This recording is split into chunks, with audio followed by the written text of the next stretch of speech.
Profondeur, une émission d'analyse. Profondeur est un guide infaillible pour décortiquer profondément l'actualité afin d'avoir un réel aperçu sur les fonctionnements de la République démocratique du Congo. Pour contextualiser, expliquer et commenter, Profondeur reçoit un invité pour faire les décryptages d'actualité du jour.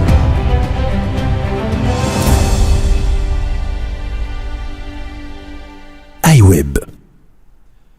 L'état de siège décrété il y a 2 ans et 3 mois par le chef de l'État Félix Antoine Tshisekedi est rejeté par la majorité des participants à la table ronde sur cette mesure exceptionnelle dans la province de l'Ituri et du Nord Kivu. Pour en parler, nous avons reçu un communicateur de SID, parti cher à Martin Fayoulou, à qui je dis bonjour. Bonjour monsieur. Voilà, vous êtes monsieur Kitambala Grec, communicateur de SID, parti cher à Martin Fayoulou, mais aussi coordonnateur des Patriotes, une structure au sein du parti. Bienvenue chez vous. Merci pour l'invitation et pour l'opportunité. Voilà, en tout cas, le plaisir est partagé. Quelles sont vos impressions? C'est votre première participation ici chez nous. Non, mais j'aime le cadre, le plateau, surtout le professionnalisme, en tout cas, chapeau à vous et toute l'équipe technique.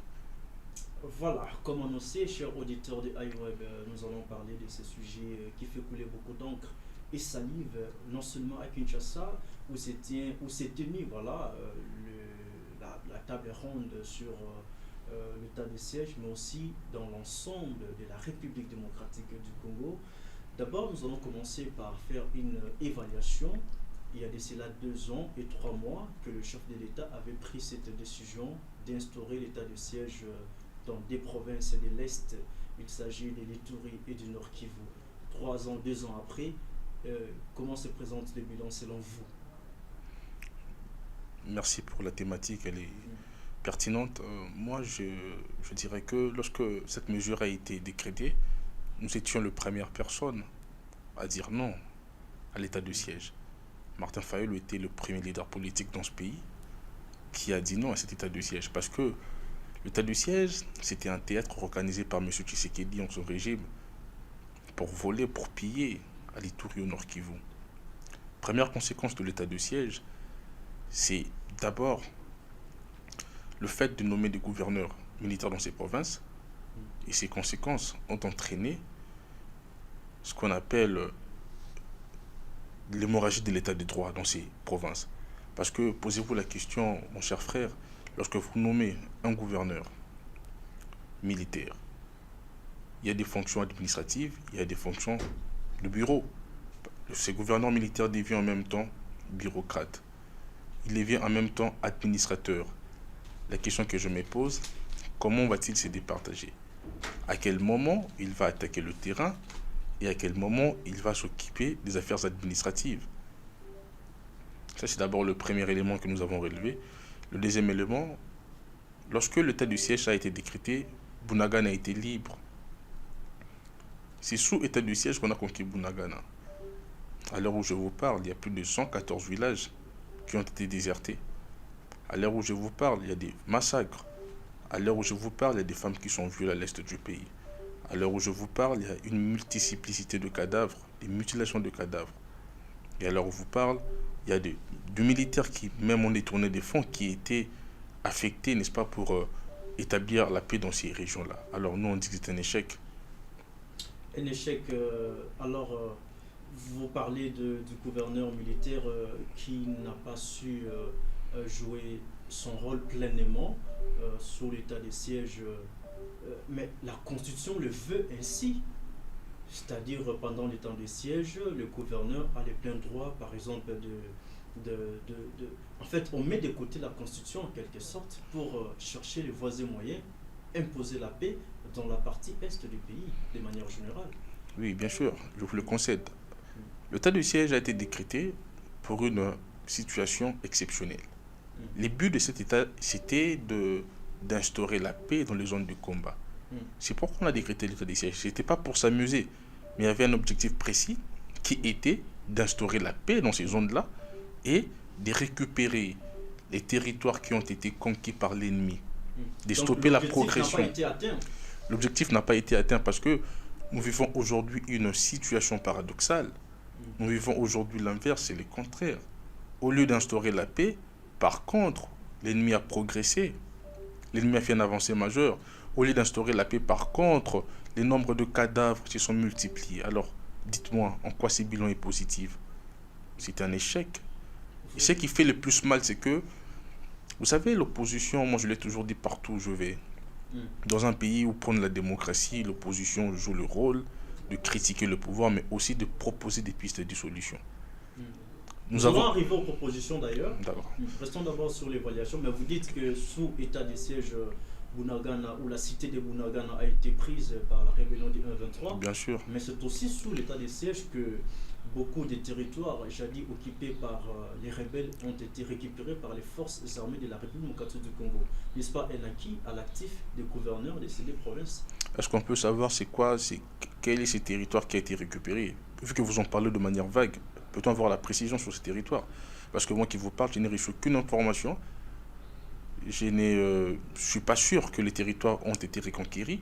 Mais par contre, cet état de siège, sous elle, beaucoup de nos compatriotes ont trouvé la mort et beaucoup de villages ont été conquis. Et je ne vois pas l'aspect positif de cette mesure en ce qui me concerne personnellement. Et d'ailleurs, Corneille Nangaa partage mon avis. Parce que vous avez vu ce qu'il a publié sur les réseaux sociaux. Cette liste-là, eh bien, moi j'estime qu'à son niveau, c'est un monsieur qui a toutes ses facultés en place, qui ne peut pas s'hasarder à publier de telles choses. Donc c'est vérifié. Et moi, je suis derrière lui, je partage son avis aussi. Alors aujourd'hui, les chefs de l'État, à travers le gouvernement, Sama, avait lancé des travaux sur l'état des sièges, la table ronde sur l'état des sièges. Les travaux ont commencé le lundi et ont pris fin le mercredi de cette semaine.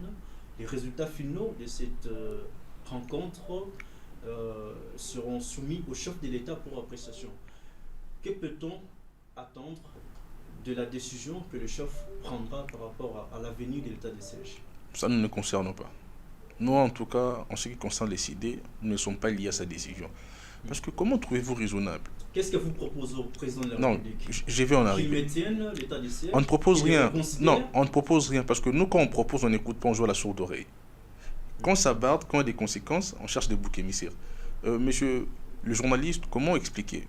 Cet état de siège, cette mesure a été décrétée dans la précipitation premièrement et de manière unilatérale. Pourquoi? Pourquoi? Parce que ce que je trouve ici, le paradoxe, c'est que pour décréter cette mesure, il n'a pas fallu qu'on ait une table ronde. Mais pourquoi ça lever, chercher à avoir cette table ronde? On en cherche tout simplement à partager l'échec. Mais pour les décréter, la loi ne dit pas qu'il faut une table ronde. Mais pour la lever aussi, la loi ne dit pas qu'il faut une table ronde.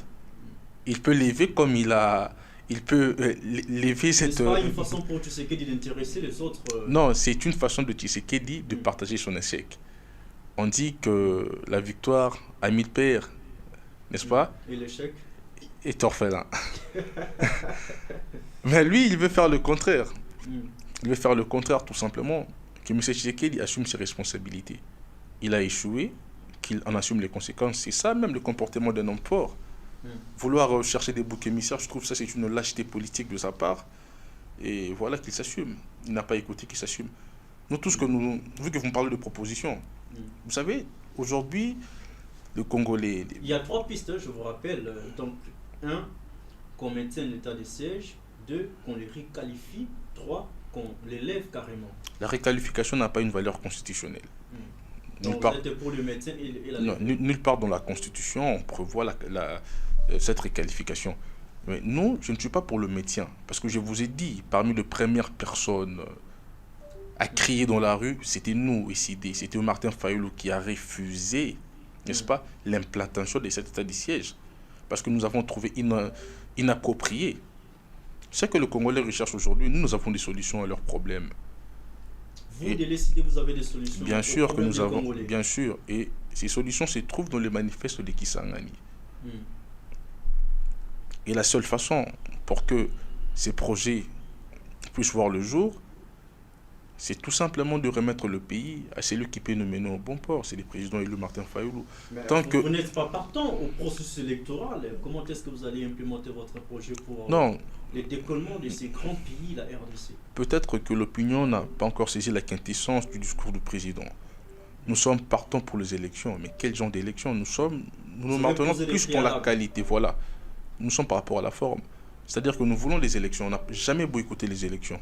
Nous voulons participer aux élections, mais que ces élections soient crédibles, inclusives et transparentes. Parce que le processus électoral, c'est un processus, on va pour compétir, et non pour accompagner un individu. Alors le président élu, il a été victime de la tricherie en 2018, et nous restons éveillés en 2023, parce qu'en décembre, Tshisekedi va partir. Il va partir, et je vous informe... Vous avez la certitude Tshisekedi va partir en 2023, je vous informe. Et nous avons tout simplement exigé l'audit du fichier électoral pour que le président élu puisse participer et que nous puissions aussi participer. C'est ça la condition. Vous n'allez plus participer parce que la CENI a clos déjà les dépôts de candidature pour la députation nationale et provinciale. Donc la page est tournée. On peut vous oublier. Donc si vous allez prendre part aux élections, ça sera à travers la présidentielle et c'est Martin Fayoulou qui va vous représenter certainement. C'est une recette interne dont je ne peux pas déballer ici. Mais je vous informe que si la CENI accepte l'audit du fichier, vous verrez comment on va s'organiser pour les élections prochaines. Pour la présidentielle et non pour la députation nationale, ni provinciale. Ça reste en suspens pour l'instant. Alors, si aujourd'hui les chefs de l'État vous écoutent finalement, vous avez dit qu'ils ne vous écoutent pas. S'ils vous écoutent et qu'ils lèvent l'état de siège, vous serez satisfait. Et vous pouvez l'accompagner dans le combat de chercher les voies et moyens pour imposer finalement la paix dans la partie est du pays. Il va lever l'état de siège en fin de mandat, mais il est partant. Il est déjà partant. Mieux tard que jamais, dit-on. Non, il est partant. Lever l'état de siège ne va rien changer en cette période. Vous savez, le problème, c'est que M. Tshisekedi ne veut pas écouter. Parce que moi, je me pose la question, je me suis toujours posé la question de savoir, 4 ans au pouvoir n'ont-ils pas suffi pour organiser une armée forte? Moi, je me suis toujours posé cette question. Kabila a fait 18 ans, il n'a pas pu organiser une armée forte. Je préfère encore l'époque de Kabila que l'époque de M. Tshisekedi. Ah bon, parce que quand Kabila est parti, Bounagana n'était pas entre les mains de rebelles. Kabila est parti avec quand même, cette partie-là avait quand même connu la paix, même si elle n'était pas dans son intégralité. C'est un semblant de paix. Bon, voilà, on peut dire dans ce sens. Je ne partage pas son bilan négatif aussi, mais si je dois aller dans des comparaisons, je préfère le régime de Kabila que le régime de Félix Tshisekedi. On vous accuse, vous, de décider de courtiser l'ancien président de la RDC, Joseph Kabila Kabange. Il y aurait même des accords qui ont été signés entre SID et le PPRD de Kabila Kabange. Qu'est-ce que vous en dites? Ce sont des rumeurs. Et Kabila, c'est un citoyen congolais. Vous savez, dans la lutte, on ne refuse personne. Hein. Vous êtes partisans avec les diables alors que vous avez accusé hier. Lorsque un individu reconnaît ses erreurs et veut rejoindre le bon côté de l'histoire, parce que c'est ça l'ironie de l'histoire, combattre près du peuple, là où l'intérêt du peuple prône, on ne peut pas le refuser, on va l'accueillir. Et jusque-là, je n'ai pas encore... ce ne sont que des rumeurs, ce ne sont que du vent. Mais s'il faut un accord avec Kabila, vous êtes partant. On ne refuse personne. L'opposition ne refuse personne. Même avec Tshisekedi. L'opposition... L'actuel président de la République. Non, mais avec M. Tshisekedi, le contexte est différent. Parce que nous, on ne peut pas partager son échec. Son mandat est déjà fini. Il va partir en 2023, dans quelques mois en décembre ici. Et comment voulez-vous qu'on fasse des alliances avec quelqu'un qui est sortant, qui est partant? Ça ne peut pas se tenir. M. Tshisekedi a échoué et il sera le premier président dans l'histoire. Je vous rappelle qu'il est candidat à sa propre réélection. Il sera le premier candidat dans l'histoire à être chassé. Il ne fera pas de tour. Il ne va pas revenir pour la seconde fois, il va partir en décembre. Et ça, c'est une évidence, c'est une fatalité. C'est la raison pour laquelle... D'aucuns pensent que Tshisekedi a la victoire dans sa poche parce qu'il a les contrôles de la Cour constitutionnelle, il a les contrôles de la CENI, il a les contrôles du Parlement, des assemblées provinciales. Du coup, il a la victoire dans sa poche. Tout justement, vu que vous en parlez... Voilà pourquoi vous, de l'opposition, vous réclamez l'audit du fichier électoral parce que vous savez que non, Tshisekedi a déjà la victoire dans sa poche. Oui, nous avons présenté cet épisode. Quand il arrive au pouvoir, la première chose, c'était de contrôler la Cour constitutionnelle. Il a essayé de contrôler la CENI. Coup de chapeau à lui pour la tricherie. Mais seulement nous sommes éveillés. C'est la raison pour laquelle nous avons déclenché l'application de l'article 64. Nous éveillons la population, nous éveillons... Mais sur le terrain, vous n'êtes pas là, vous ne faites carrément presque rien. Nous éveillons la population à travailler, nous éveillons la population à ne pas être séduit, à ne pas tomber dans le piège de l'adversaire. Le travail que vous évoquez ne se fait pas à la rue.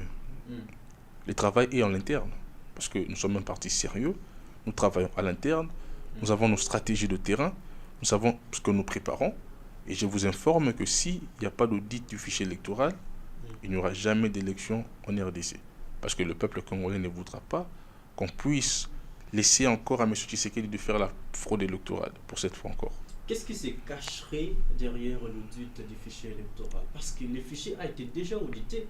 Vous voulez un autre audit du fichier électoral? Ça sera une première dans l'histoire électorale de la République démocratique du Congo qu'on audite le fichier 2 fois. Le fichier a été audité par... Est-ce que ce n'est pas une façon pour vous de chercher les dialogues avec le gouvernement? À l'heure où je vous parle, la tenue de campagne de Martin Fayoulou est prête. Nous avons un projet de gouvernement. Nous sommes prêts pour aller aux élections. Le dialogue ne nous intéresse pas. Nous voulons aller aux élections. Mais seulement, on ne peut pas aller aux élections avec un fichier audité par M. Kadima et ses amis. Ça, c'est du théâtre. Partout dans le monde, monsieur le journaliste, des élections sérieuses se font, il y a des observateurs qui arrivent, le fichier est audité. Je vous rappelle qu'en 2018, nous avons eu l'audit du fichier. Tu sais qu'il est arrivé au pouvoir comment? S'il n'y avait pas cet audit du fichier, on nous aurait brandi Chadari comme président de la République. Vous comprenez? Il y a eu audit du fichier, ce qui a permis à ce que Kabila soit face au mur. Et malheureusement, ils ont volé la victoire du peuple. Et nous demandons à Tshisekedi. Moi, ce qui m'étonne, c'est cette ironie de l'histoire. Hier, nous étions dans la rue avec Tshisekedi. Nous avons milité pour un état de droit. Moi, Tshisekedi, personnellement, j'y ai cru. J'y ai cru. Mais les choses pour lesquelles on a milité, pourquoi aujourd'hui, lorsque l'opposition réclame les mêmes choses qu'hier, il est en train de jouer à la sourde oreille, il ne veut pas faire accès à nos revendications. C'est là que je trouve qu'il y a une mauvaise volonté politique. Vous avez suivi Dodo Kamba même qui est sorti ici dernièrement. Il y a ces combats entre l'église catholique et Dodo Kamba aujourd'hui qui, lui, ne soutient pas la démarche de l'église catholique. Et nous tenons à rappeler que l'église, dans ses prérogatives, dans ses valeurs, a pour mission de prôner la vérité et la justice.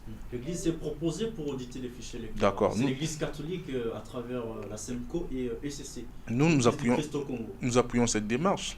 Nous appuyons cette démarche. Pourquoi ça doit poser problème? Si on ne cache rien, s'il n'y a pas de dessous des cartes, s'il n'y a pas une main noire, pourquoi on doit chercher à boycotter cette démarche-là? À la lueur où vont les choses, pensez-vous qu'il y aurait élection en 2023 d'après vos informations du parti politique décidé? Parce que nous, en tant que journalistes, nous essayons de réfléchir. Quand vous demandez, la réconsidération du bureau de la CENI, l'audit du fichier électoral, vous avez trop de demandes à faire et par conséquent, nous avons l'impression que vous pensez qu'il n'y aura pas élection en 2023. Bon. La Constitution veut qu'on respecte le délai électoral. Si vous dites ça, c'est que tout ce que tu sais qui fait, c'est du théâtre constitutionnel. Je ne pense pas qu'aujourd'hui, tous ces dépôts de candidature, toute cette somme qui a été déboursée pour l'organisation des élections, soit du théâtre. Effectivement qu'il y aurait élection, mais des élections de tricherie, des élections non crédibles, des élections sont des candidats sérieux, des élections sont de poids lourds, des élections sont Fayoulou. Et vous appelez ça élection. Pour qu'on parle des élections, il faut que Fayoulou soit là. Mais il était le président élu en 2018. Selon vous, et non d'après les résultats publiés par la CENI et confirmés par la Cour constitutionnelle. Mais nous avons la légitimité du peuple. Légalement parlant, c'est Tshisekedi du président et peut-être légitimement parlant, c'est Fayoulou. Nous avons la légitimité du peuple. Qu'est-ce qui est le plus important? Il y a les institutions, nous on a les peuples. Et qu'est-ce qui chasse les présidents au pouvoir? C'est les peuples. C'est pourquoi je vous dis... Un peuple affamé ne sait pas s'y révolter pour chasser les présidents? Non, les Congolais n'est pas affamé. Les Congolais étaient dans l'observation. Nous avons observé, ne vous en faites pas. Les Congolais n'est pas dupes. Et je vous dirai la raison pour laquelle il y a eu cet état du siège. C'était tout simplement pour écarter la population de l'Est, De- les Tories, le Nord Kivu. Parce que, est-ce que pensez-vous aujourd'hui, s'il y a élection dans ces zones-là, Tshisekedi serait voté dans ces zones-là? Après la souffrance infligée, il ne serait pas voté. C'est pourquoi c'est l'une des raisons qu'on a voulu, n'est-ce pas, maintenir cet état de siège pour empêcher à cette population de participer à l'exercice démocratique qui est des élections. Mais c'est depuis toujours, hein, depuis 2006, les provinces de l'Est sont acquises à l'opposition et Kinshasa, la capitale de la RDC, c'est depuis toujours, ce n'est pas une première. Mais cette fois-ci, on pouvait faire différemment les choses. Kabila n'a pas laissé l'Est à cet état-là, monsieur le journaliste. Aujourd'hui, c'est dégradant, la situation s'est aggravée et Tshisekedi joue à la roulette russe avec la vie de milliers de Congolais. Ça, c'est déplorable. Mais si demain le chef de l'État prend la décision de lever l'état de siège, Mais quand vous dites demain, c'est-à-dire que le Nord Kivu et les Touris vont voter. effectivement.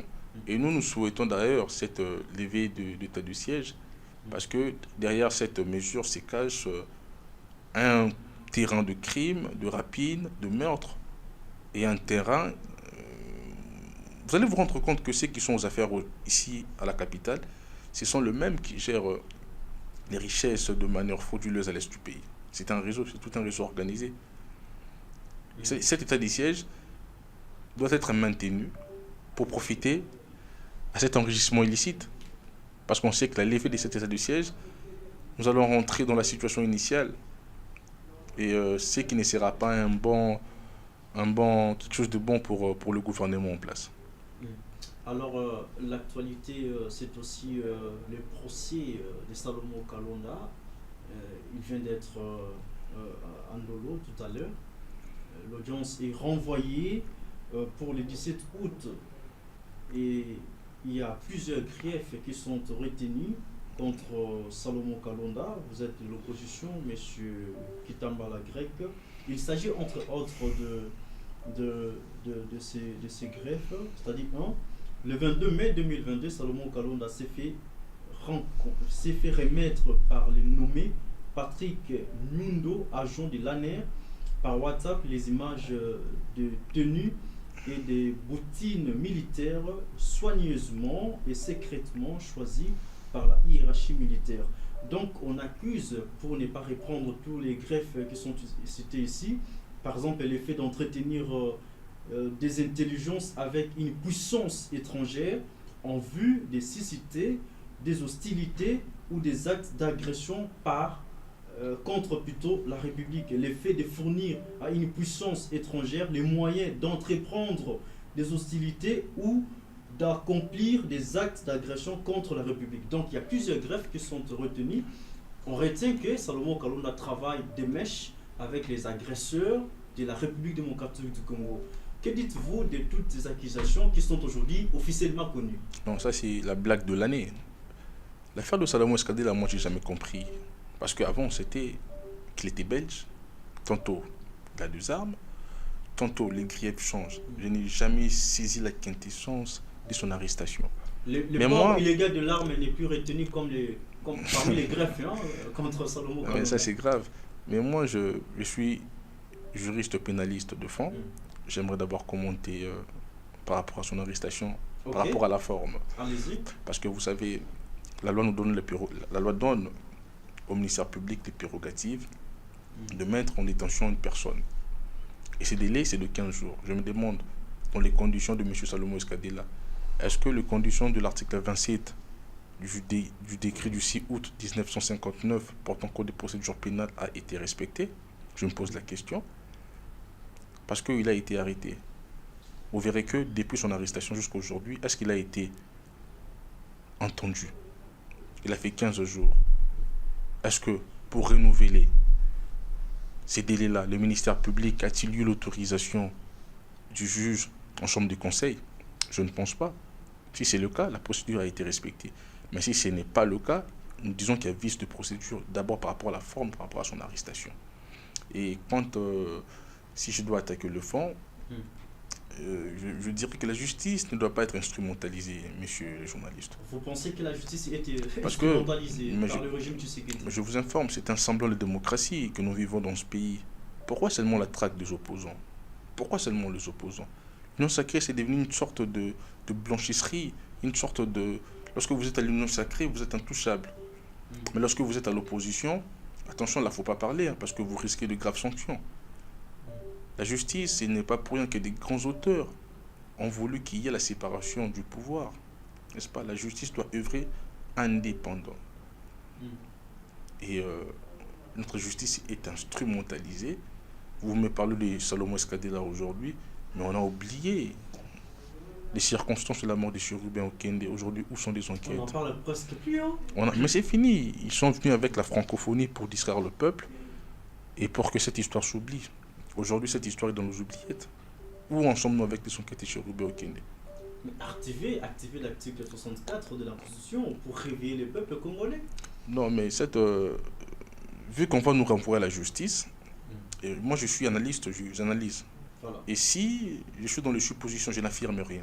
Tout à fait. Ici, ceux qui mènent des enquêtes, ceux qui cherchent à rétablir la vérité, ici ce sont eux qui sont derrière ces crimes odieux. Vous comprenez la suite? Pour Salomon Escadela, c'est la même chose. D'où la demande de la famille d'associer à cette enquête d'autres experts internationaux. Ah, vous comprenez maintenant l'importance du corps étranger, parce qu'on n'a pas foi dans tout ce qui s'est fait au niveau national. Que ce soit les enquêtes. C'était sur la demande de la famille et votre demande, vous, parti politique. Pouvez-vous comprendre que même la famille n'a pas foi à la justice congolaise? Pourquoi on demande des enquêteurs extérieurs? Moi, j'ai même vu Olivier Kamitatou qui a demandé l'expertise extérieure parce que tout simplement, on n'a pas foi en cette justice. Et c'est pareil dans tous les secteurs de ce pays. On n'a pas foi, on ne croit pas. Tout est devenu tricherie, tout est devenu désarrangement, enquête, élection, tout ce qui va avec. Donc c'est vraiment déplorable. Ça doit changer. Vraiment déplorable. Alors, pensez-vous que c'est Katumbi qu'on vise en passant par Salomon Kalonda, ou bien c'est réellement Kalonda qu'on vise? Je ne suis pas porte-parole de Moïse oui, Katumbi. Vous êtes de l'opposition, Oui, mais... Ensemble pour la République, c'est un parti de l'opposition. Martin Fayulu fait partie des quatuors, n'est-ce pas? Les 4 leaders de l'opposition. Donc, au nom de la collaboration politique, vous pouvez en parler quand même. Il n'y a pas de souci, bien que je ne sois pas son porte-parole, mais je veux quand même glisser un mot là-dessus. Moi, je dirais que les faits sont clairs. Katumbi a vraiment été visé. On a voulu le carte de la course. Et vu qu'on n'a pas pu, on a même commencé à utiliser ses proches. Mais cette traque opposant doit cesser dans ce pays. Nous sommes des Congolais, nous devons être libres. Ailleurs, c'est pas ça la démocratie.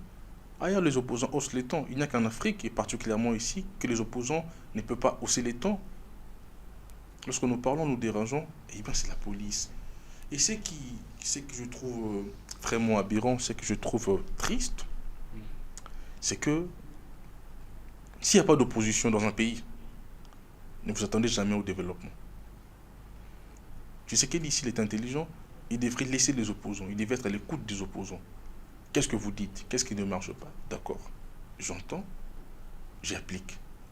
Est-ce que ça a marché? Qu'est-ce que vous voulez? S'il y a des amendements, c'est comme ça qu'on travaille dans un pays sérieux pour amener le développement. Mais lorsqu'on veut tout simplement traquer les opposants à chaque niveau, en tout cas, il va partir, il va laisser un bilan chaotique. Les gens disent que sous Félix Tshisekedi, l'opposition respire mieux qu'avant. C'est-à-dire pendant l'époque de Joseph Kabila Kabange, les opposants étaient traqués à tous les niveaux et à tout moment. Donc Tshisekedi serait les moindres mal. L'opposition respire aujourd'hui. Ce que vous dites, moi je suis du parti SID, je vous informe que notre porte-parole en chef, Maman Chantal, a été menacée plusieurs fois après avoir tenu des propos dans des émissions. Prince Epenge, dont j'en parle aujourd'hui, a été victime de plusieurs agressions. Alex Dende, l'ex légal, a été victime de plusieurs agressions. Donc c'est une liste. Salomon Escadela, vous avez Mike Moukebaye, vous avez Daniel Safou, vous avez toutes ces personnes-là aujourd'hui qu'on voit, cette symphonie, cette liste, cette panoplie d'opposants ont été tous victimes de la mauvaise, de la maltraitance de M. Félix Tshisekedi. Et comment dire que c'est un état de droit? Parce que c'est aussi ça l'état de droit. Laisser la liberté d'expression, que les gens s'expriment, que les gens parlent, que les gens manifestent réellement ce qu'ils pensent, que les gens aient des opinions. C'est ça l'état de droit. Mais lorsqu'on commence à traquer parce qu'il y a eu une opinion, là on tombe dans l'anarchie, dans la dictature, dans un régime totalitaire. Donc, nous estimons que Tshisekedi a vraiment devant lui. Moi, je suis vraiment déçu parce que je n'aurais pu jamais imaginer ça du fils de Tshisekedi Wamulumba. Jamais de la vie. Il nous a déçus, il a déçu les Congolais. Voilà, Tshisekedi a déçu les Congolais, il a déçu l'opposition. Là, ce sont les propos de M. Kitambala Grec qui nous fait plaisir de répondre à nos différentes questions. Nous touchons petit à petit à la fin de cette émission. Je ne sais pas s'il y a quelque chose qui vous tient à cœur, que vous voulez partager avec les auditeurs ou avec tout le peuple congolais qui vous suit en ce net moment. Oui, nous avons déclenché l'application de l'article 64 parce que moi je viens en sécuriste réanimer les consciences. Je m'adresse à mon peuple, j'adresse un message fort à la population. Nous sommes près du but. Nous avons commencé la lutte de ces processus depuis 2018. Nous sommes en 2023. Vous voyez que rien n'est dur. 2018, c'est comme si c'était hier. Aujourd'hui, nous sommes en 2023. Je demande à mon peuple d'avoir le nerf solide, de ne pas se laisser attirer, de ne pas être séduit par l'adversaire. Gardons cette constance politique et faisons en sorte que ces élections ne puissent pas se tenir si l'audit du fichier n'est pas réalisé et qu'on puisse mettre M. Tshisekedi dehors, qu'on puisse nous-mêmes prendre le contrôle du pays et organiser la gestion, que cette souffrance cesse parce qu'on a tant souffert, monsieur le journaliste. Voilà, ça sera votre mot de la fin.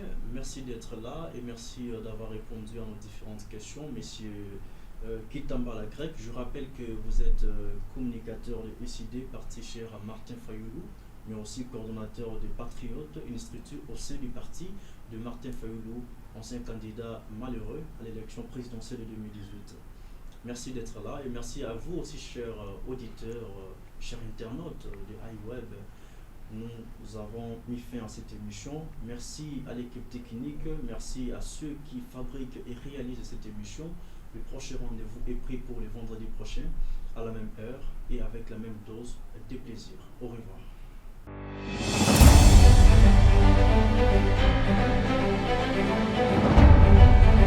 Profondeur, une émission d'analyse. Profondeur est un guide infaillible pour décortiquer profondément l'actualité afin d'avoir un réel aperçu sur le fonctionnement de la République démocratique du Congo. Pour contextualiser, expliquer et commenter, Profondeur reçoit un invité pour faire le décryptage d'actualité du jour.